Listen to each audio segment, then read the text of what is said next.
ખેરાલુમાં વિશ્વ હિન્દુ પરિષદ દ્વારા સામાજિક સમરસતા યાત્રાનું ભવ્ય સ્વાગત કરાયું।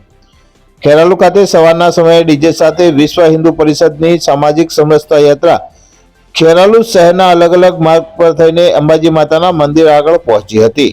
ત્યાં હાજર તમામ લોકોએ જય શ્રી રામના નારા સાથે વધાવી હતી અને યાત્રાનું છૂટા ફૂલોથી સન્માન કરવામાં આવ્યું હતું।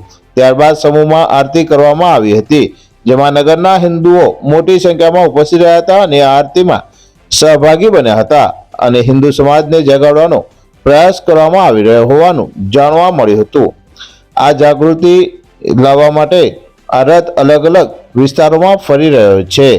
બ્યુરો રિપોર્ટ, રાષ્ટ્ર વિચાર, ગુજરાતી ન્યૂઝ। અહેવાલ મનોજ સીબી ઠાકોર, ખેરાલુ।